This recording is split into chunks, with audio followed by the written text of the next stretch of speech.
Alhamdulillah Rabbil Alamin wassalatu wassalam ala Rasulillah. Ahlan wa sahlan wa marhaban fi darsi al-lugati arabiyya min al-Qur'anil Karim. Assalamualaikum warahmatullahi ta'ala wabarakatuh. So bago ako pumasok sa Dasot College, third lesson, so gaya ng ipinangako ko na ituturo ko sa inyo ang tamang posisyon ng dila sa loob ng bibig at mga pagbigkas na mumula sa lalamunan. Sapagkat napakahalaga nito ang tinatawag na tajwid. Sapagkat sa maaaring pagbigkas natin ng mga letra kapag tayo ay nagsusura o kaya naman tayo ay nagre-recite ng Al-Fatiha, pagka nagkamali tayo ng pagbigkas, ang kahulugan ay nag-iiba. Gaya ng sabi ko noon, like for example, Alhamdulillah. So, dito ang alhamdulillah, ang ha dito siya nanggagaling sa gitna ng lalamunan. Samantalang ang isa alhamdulillah, ang ha dito naman siya nanggagaling. Pero magkaiba ang kanilang kahulugan. Ang alhamdulillah, ang lahat ng pagpupuri ay para sa Allah. At samantalang alhamdulillah, ang pagkawasak ay kay Allah o destroy Allah. So, makita mo ang epekto kapag mali ang tajwid. So napakahalaga na ito ay sanayin ninyo, pag-aralan ninyo ng mabuti upang sa ganun ay ma-perfect ninyo ang inyong mga pagbigkas sa inyong pagre-recite. Upang sa ganun ay maging akma pati ang kahulugan ng mga ito para sa katutuwa ng Allah subhanahu wa ta'ala. So dumako na tayo sa ating main topic. Ang pagbigkas ng mga letra ng banal na Quran ay mayroon itong 5 na original na pinagmumulan na kung saan mayroon itong 5 levels. Isa sa lalamunan, isa sa space na loob ng bibig sa pagitan ng ngala-ngala at ng dila, at mayroon din sa loob ng ilong kung saan tumatagos ito papasok sa ating throat o lumalabas din dito sa ilong na ito, sa butas ng ilong natin, nagmumula naman sa throat. Mayroon din sa labi at mayroon din sa ating dila. So ang una, tinatawag nila ang sa pagitan ng lalamunan, ito ay tinatawag nilang al-halq. Al-halq. See? Al-halq. So ito, ang ibig sabihin nito ay sa lalamunan o the throat, lalamunan. Okay? Mga letra na kung saan nanggagaling ito sa lalamunan. So mayroon dyan na letra nanggagaling sa lalamunan, isa sa lower, bottom, mamaya isa-isahin ko, sa middle at saka sa top nito. Dito naman sa space na ito, itong sa pagitan ng dila at ngala-ngala, itong space ng loob ng bibig, ito yung tinatawag na butas ng bibig o oral cavity, na kung saan tinatawag itong al-jawf. See?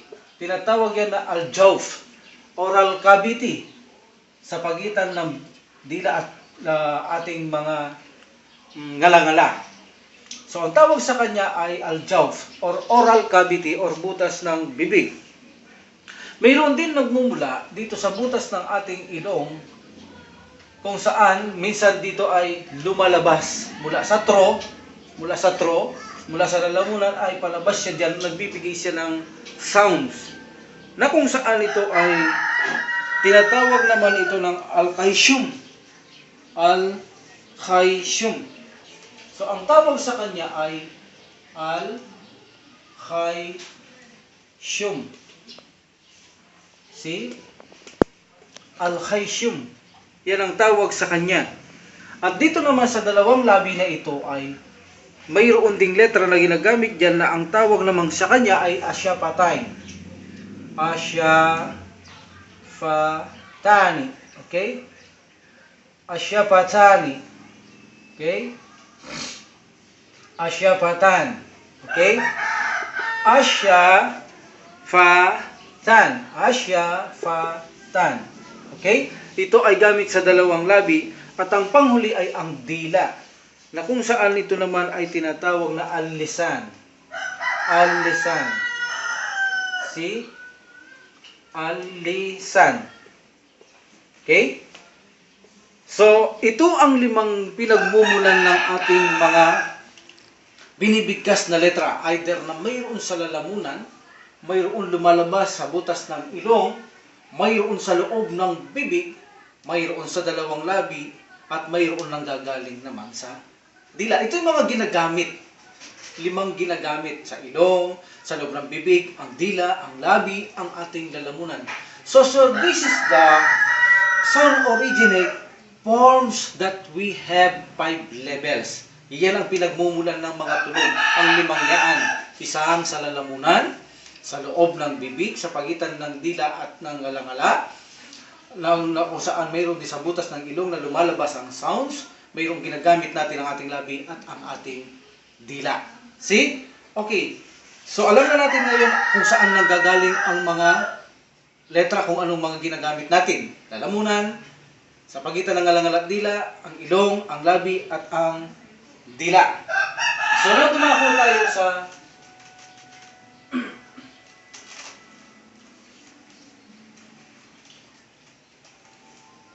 kung saan nagmumula ang mga letra.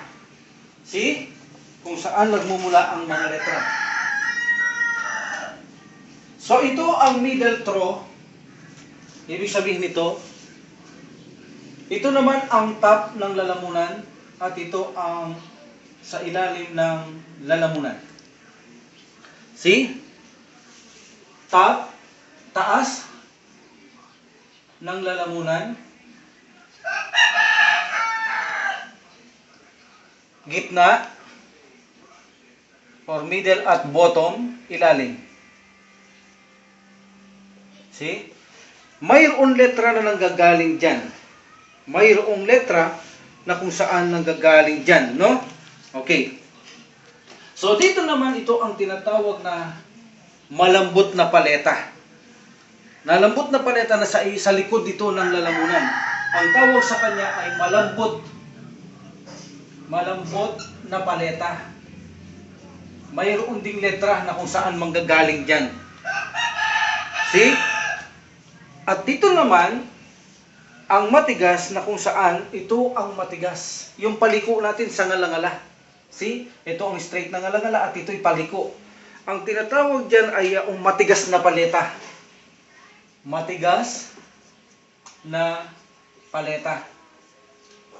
Matigas na paleta na kung saan ito ay nasa bandang gitna ng middle roof ng ating bibig, no? O ngalangala. So dito naman ay mayroon tayong tinatawag naman dyan na ito ay matigas na paleta rin.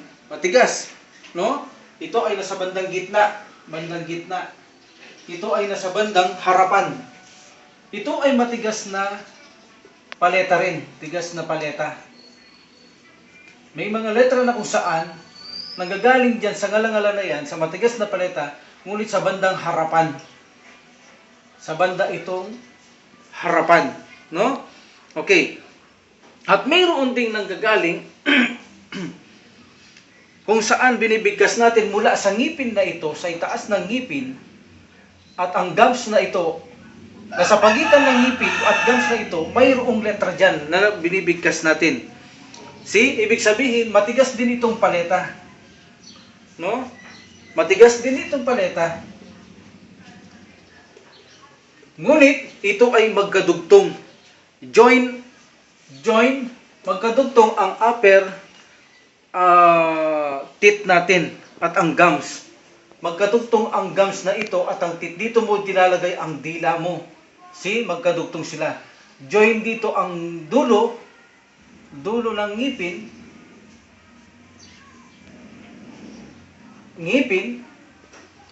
at ng ngalangala. Dulo ng gums o gilagid. Ngipin at gilagid. See? So, mayroon din dito yan. Sa dulo din ng lalim ng ngipin at ng gilagid, ilalagay mo rin ang dila mo rito. So, mayroon din dyan. Ito ang tinatawag din na hard palates din siya, pero sa ibaba naman siya. Ito na sa itaas. No? Matigas ito. Sa itaas naman ito, itaas. Samantalang ito ay ibaba, pero parehas lamang sila. So, mayroon mga letra yan ang mga ito. So ito ang tro, anim, ito ang tro, ilalim, gitna, unahan. Sa likod ng tro, malambot na paleta, mayroong letra dyan. Dito sa gitna, matigas na paleta, mayroong letra lumalabas. Dito sa bandang harapan, bago makarating tayo sa join ng gum at gilagid, mayroong letra. Sa join ng gilagid at ngipin, mayroong letra. At sa join ng gilagid ng ngipin sa ibaba, mayroon ding letra. So yan ang mga pinagmumulan ng mga letra. So ngayon ay iisa-isahin natin sila.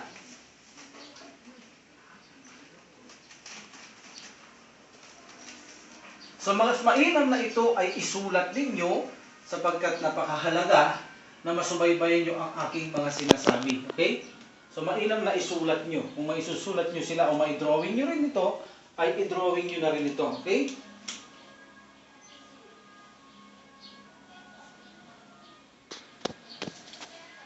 Okay, now. So dumako tayo sa mga letra na kung saan para malaman nyo ang tamang posisyon ng dila sa ating loob ng bibig at pagbigkas mula sa mga gilagid. Okay? Dako tayo sa ilalim nito. Ilalim ng lalamunan ay mayroong dalawang letra. So ilalim ito ng lalamunan, ilalim,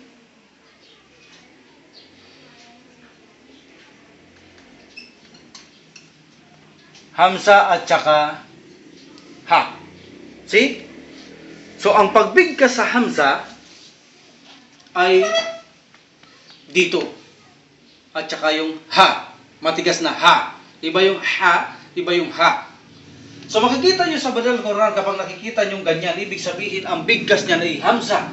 Mayroon siyang upuan. Or either na ganyan, or either na ganyan. Okay? So, nanggagaling ang bigkas niya dito. Ngunit kapag wala siyang hamza, kundi ganyan lang siya, hamzatul wazal, or alif, nasa loob lamang siya ng bibig. Alif. At ang labi sa itaas ay nakadikit sa basang labi sa ilalim. Alif. See, makikita niyo ang kaibahan niya. Sa loob siya ng bibig. Alhamdu. See? Hindi hindi al. Sa loob siya. Alhamdu. See? Makikita niyo ka, pero pag mayroon siyang ganyan, hamza, ibig sabihin sa hamzatul khata, dito siya binibigkas. Dito. Yung isa, sa loob. Okay? So, ang posisyon niya, ang pagbigkas, paglabas ng hangin, ay nagmumula ito sa ilalim. At saka, ha. Ha. See? Yan ang tamang bigkas. While the sentence, sa gitna, ang ha, at saka, ain. See? Yan naman ang nasa gitna. Anong nasa gitna? Hindi ha. Ibang ha sa ilalim. Ha. Ha. At saka, ain. Ain. So, doon nagsisimula ang dalawang letra na ito. Samantalang dito sa ilalim, pinakataas ito ng lalamunan. Pinakataas ng lalamunan ito. Ito ang sa taas ng lalamunan. Dito, lumalabas ang ka, at saka hain. See? Nasa taas ng lalamunan, ka, at saka hain. Hain. See? Ibuka nyo ang bibig ninyo, hain. At saka ka. Ka. Okay? So, sa bandang itaas naman nito, yung sinabi natin kanina, itong malambot na paleta, mayroon din dyan na letrang lumalabas. Ang ko, at saka cap. Cap. Okay? Ang cap, ito ay nakadikit dito ang dila. Didikit nyo ito sa bandang likuran. See? Cap. Didikit nyo doon sa langala-langala. Sa likod dito, ito malambot na paleta. Cap. Cap. Okay? Cap. So, ang Q naman, iuusog nyo kaunti ang dikit. Iuusog nyo ng konti ang dikit. O. Bilog. O. Samantalang ang cap, diretso lang, pantay lang. Dikit mo ang dila sa likod, cap. Ang ko, bilog mo. O. Ola. Wa qala Allah. See? Ko. Sa bandaan yan, dinidikit nyo ang dila ninyo. So, ang kef, banda dito ang dikit sa likuran ng dila. Tapos ang ko, iusog nyo konti dito ang dikit ninyo sa malambot na paleta. See? Okay.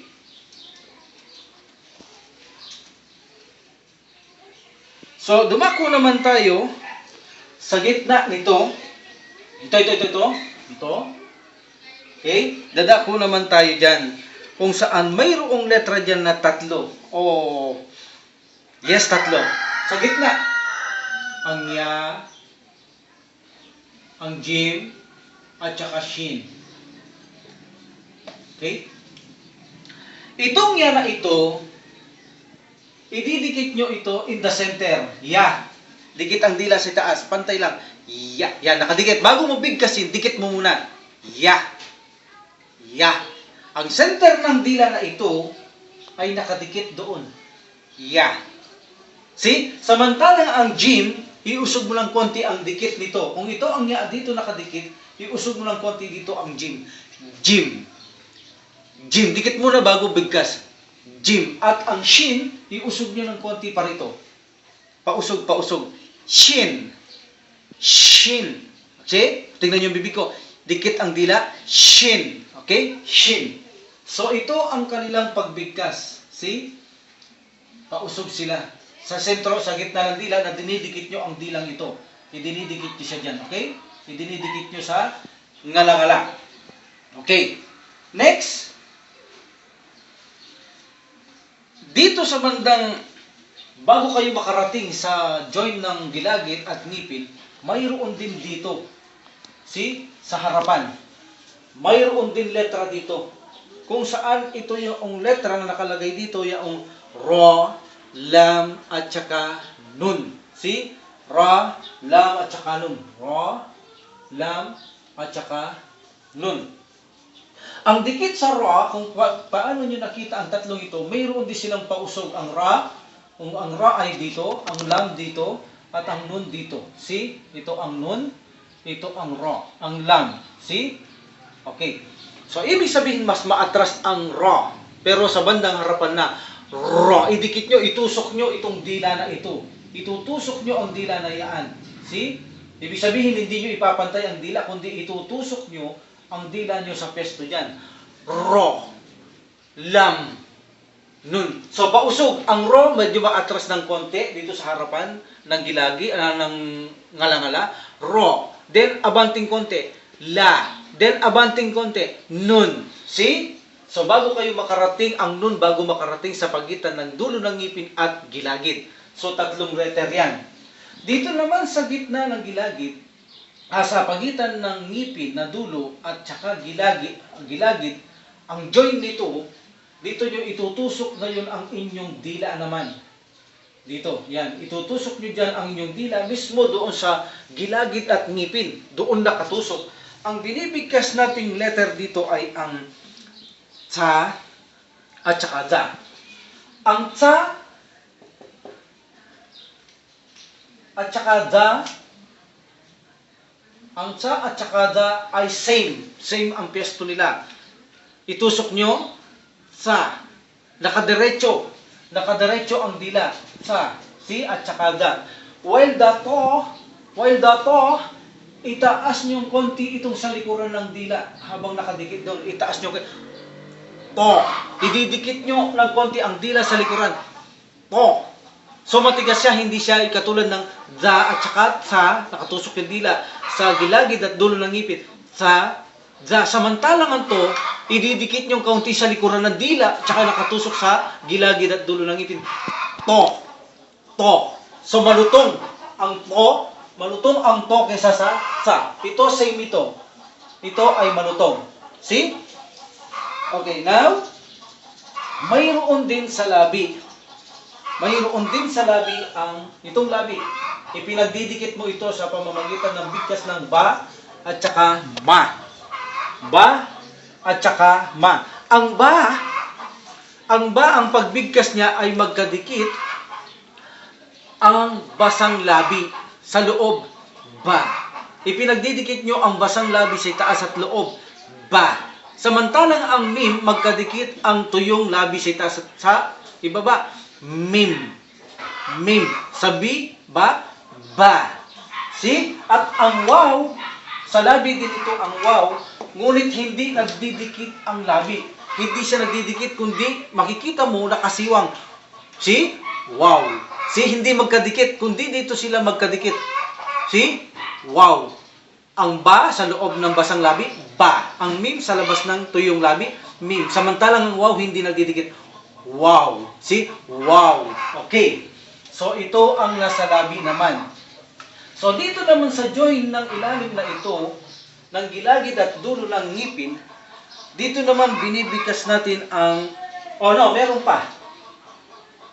Itong sa pagitan ng ngipin, kinakagat ang dila. See? Kinakagat naman natin ang dila dito sa ngipin. Okay? So, mayroon din itong tatlong letra ang kinakagat sa ngipin. Ang una ay ang sa, tsaka za, at tsaka va. Okay? See? Ito ay parehas ang rulings. Kagat lang. Kagat. Sa, za. Samantalang ito, ang za, kagatin nyo ang dila, ngulit aatras nyo ng konti ang pagkagat. See? At didikit nyo ng konti ang dila nyo doon sa likod, sa ngalangala. Vo. Atras ng konti ang dila, hindi katulad ng sa, za. Atras ng konti ang za. Tapos didikit ang likod ng dila sa likuran do sa ngalangala. Vo. Vo. See? Vo.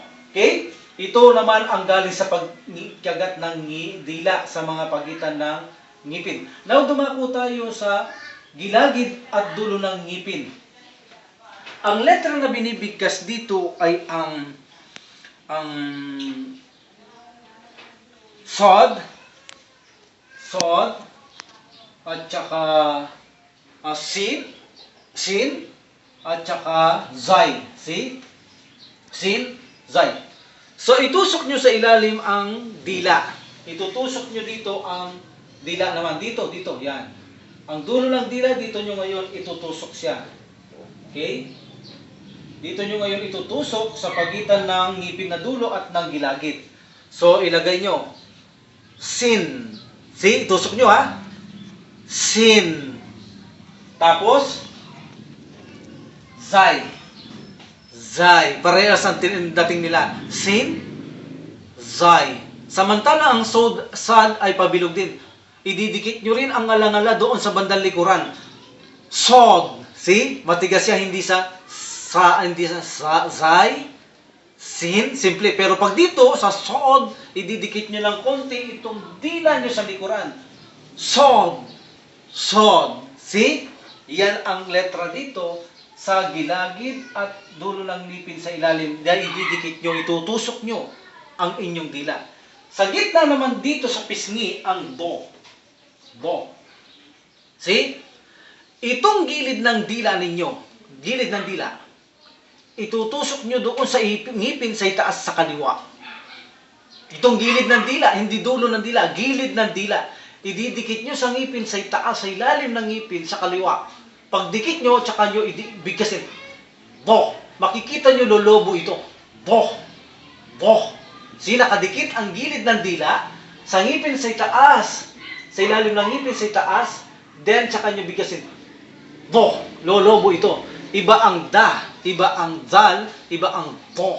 Bo. Pinakamahirap ito na letra at tsaka ain. Pero ito ang pinakamahirap. Kaya konting practice. Bo. Bo. Bo. Mabilog. Parang nanggagaling sa kuweba ang tono, hindi da. Layo. Pero ito, do. Do. Parang mayroong pinagmumulan na parang yungib o kuweba. Samantalang ang fa ay dito siya nagmumula.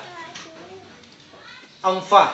So, ano ko na lang yung letter fa, no? Para hindi ko naburahin. Ang fa, ilagay nyo ang taas ng ngipin sa basang labi. Ilagay nyo ang taas ng ngipin sa harapan, sa basang labi, sa likuran ng labi. Ibig sabihin yung basa, yung likod ng labi. Ilagay nyo dyan. Fa. Yan ang, ilalagay nyo ang ngipin. Fa. Sa likod ng basang labi, ang ngipin sa itaas. Fa. Fa. Yan ang tamang pagbigkas ng fa. Alif. Alif. See? Okay. So, how many letters? 2, 4, 6, 8, 11, 14, 17, 23, 20. So, sakto na lang ang letters natin. Ang alif na lamang ay nasa loob ang alif. Alif. Alif. Di? Alif. Sa loob siya. Open mouth. Alif. Kaya kapag ang hamzatul wasal, nakita nyo, binasa nyo sa Quran, tulad halimbawa, hamzatul wasal. Ibig sabihin, hindi siya hamzatul kata, hindi siya hamza. See? Hindi siya hamza. So, alif. Ibig sabihin, ang pagbigkas dyan ay hindi galing dito sa loob. Allahu. Allahu. Bakit matigas ang la? Itinuro ko yan kapag ang la ay pangalan ng Allah at hindi siya sinusundan ng kasra, malaki. Allahu. Allahu. See? Tinuro ko yan. Kaya kailangan masterin nyo lahat ang mga iyan, no? So, napakahalaga na kabisaduhin nyo ang sinabi ko at ulit-ulitin nyo na lang ang video at makukuha nyo yan, inshallah. Okay? So, inshallah, dadakuan natin ang chapter 3 sa susunod na lamang napaksa natin. Ang mahalaga ay naibigay natin ang tamang tajwid o pwesto ng dila sa loob ng bibig at pagbigkas sa mga lalamunan. So, inshallah, darating naman ang araw, ituturo ko sa inyo ang mga iklab, idhar, no? Ang idgam at ikhfa. Inshallah, malaman nyo rin yan. So, konti-konti natututo rin tayo sa mga rules ng letter habang nag-aaral tayo ng Arabic o Arabic grammars, no? Al-Luga Arabiya, Al-Lugatul Arabiya to. Okay? So, hanggang dito na lamang inshallah. Wa alhamdulillah rabbil alamin. Wassalatu wassalamu ala rasulillah. Subhanaka allahumma wa bihamdik. Asyhadu an la ilaha illa anta astaghfiruka wa atubu ilaik. Assalamualaikum warahmatullahi wabarakatuh.